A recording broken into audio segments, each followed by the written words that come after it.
Assalamualaikum warahmatullahi wabarakatuh. Hai teman-teman, perkenalkan nama saya Raras Amalia Cantika Siwi. Saya dari kelas 4B, jurusan Bimbingan Konseling Islam, Fakultas Usuluddin Adab dan Dakwah IAIN Tulungagung dengan nomor NIM 12306193086. Pada kesempatan kali ini saya akan menceritakan pengalaman kuliah saya di masa pandemi. Apakah teman-teman sudah siap mendengarkan cerita dari saya? Kalau begitu, saya akan memulai ceritanya.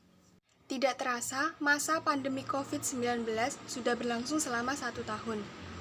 Sejak munculnya dan menyebarnya virus tersebut, seluruh kegiatan yang berhubungan dengan kerumunan harus terhenti.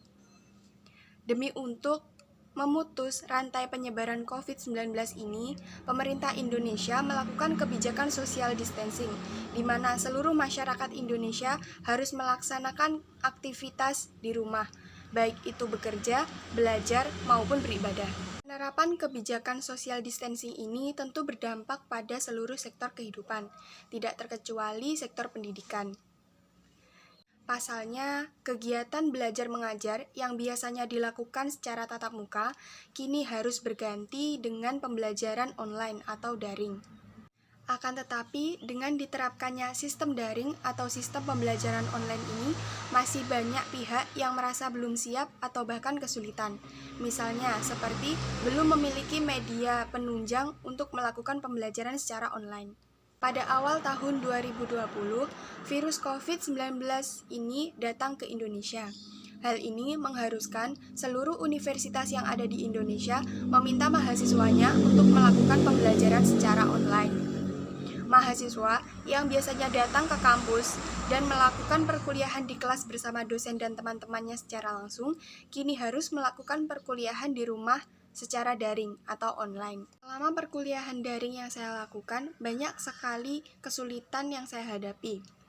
Saya merasa bahwa perkuliahan daring yang dilakukan ini kurang efektif, mengingat banyaknya teman yang mengeluh kurang paham terhadap materi yang dijelaskan oleh dosen. Penjelasan yang biasanya dilakukan secara langsung oleh dosen, kini harus menjadi penjelasan singkat yang dikirim melalui aplikasi WhatsApp dengan pesan teks ataupun pesan suara. Akan tetapi, tidak jarang pula dosen yang menggunakan media lain sebagai sarana untuk menjelaskan materi secara lebih jelas dan rinci. Hal ini saya rasa lebih baik dan lebih menarik daripada sekedar memberikan bahan bacaan tanpa ada penjelasan. Tidak berhenti di sini, banyaknya tugas yang diberikan oleh dosen membuat saya bosan dengan adanya perkuliahan daring ini. Ketika berada di rumah, saya harus pandai dalam membagi waktu antara mengerjakan tugas dan membantu pekerjaan orang tua.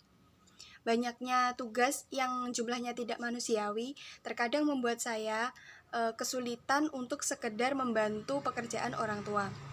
Untungnya dalam hal ini orang tua saya memahami keadaan saya.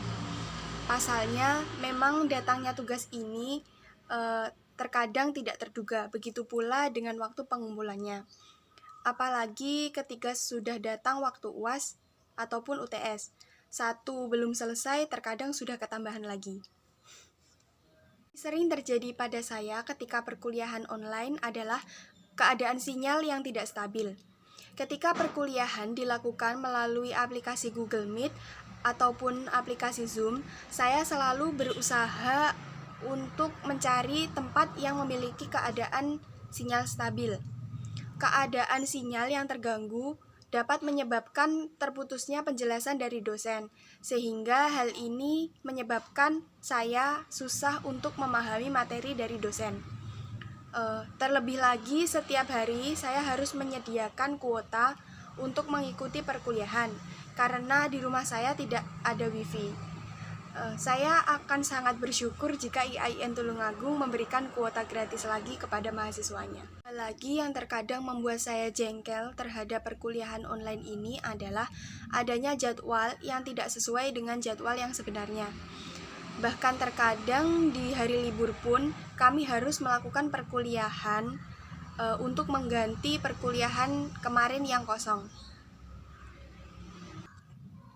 Selain itu, Tugas kelompok yang diberikan oleh dosen juga tidak dapat terselesaikan secara maksimal. Hal ini dikarenakan adanya keterbatasan ruang dan waktu untuk melakukan pertemuan atau melakukan diskusi. Referensi atau bahan rujukan yang digunakan untuk menyelesaikan tugas pun hanya seadanya, hanya sebatas materi yang dapat diakses melalui media online. Tentu jauh berbeda dengan perkuliahan secara langsung.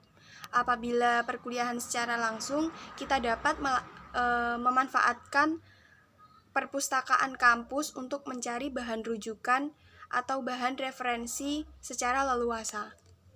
Ada kalanya perkuliahan secara online ini menyenangkan dan terkesan lebih santai bagi saya. Perkuliahan secara online ini tidak mengharuskan adanya tatap muka, maka dalam hal berpakaian pun tidak harus terlalu rapi dan bisa dengan santai. Posisi ketika pembelajaran pun tidak harus duduk dan memperhatikan penjelasan dari dosen. Akan tetapi untuk memperhatikan penjelasan dari dosen dapat dilakukan dengan senderan, bahkan bisa juga dilakukan dengan tiduran.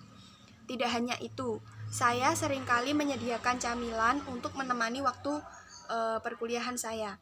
Kecuali di bulan Ramadan ini ya, karena sudah pasti kita harus berpuasa. Harapan saya selanjutnya adalah semoga pandemi COVID-19 ini segera berakhir dan masyarakat dapat melakukan aktivitas seperti biasa. Untuk seluruh mahasiswa yang sedang melakukan pembelajaran secara daring ataupun online, tetap semangat, jangan menyerah, jangan putus asa, kejar mimpi-mimpi kalian meskipun banyak sekali tantangan. Keep trying, and fighting.